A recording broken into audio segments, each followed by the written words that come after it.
সজারু তার ছোট বাচ্চাকে শিয়ালগুলোর হাত থেকে রক্ষা করার জন্য সজারু তার সেই কাঁটা দিয়ে শিয়ালগুলোর সাথে সে আক্রমণ করেছিল বা যুদ্ধ করেছিল।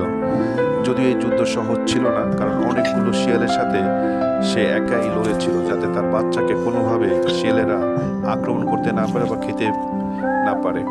পরিশেষে সজারু সেই শিয়ালদেরকে সে তাড়িয়ে দিতে সক্ষম হয়েছিল, কিন্তু তার শরীরে সেই অনেক ক্ষত হয়ে গিয়েছিল এবং তার সে বাচ্চাকে নিয়ে সে যাচ্ছিল। হঠাৎ করে রেস্কিউ টিম এসে সেই গাড়ি থেকে নেমে তার ক্ষতস্থানে সে স্প্রে করে দিল এবং সেবা করলো।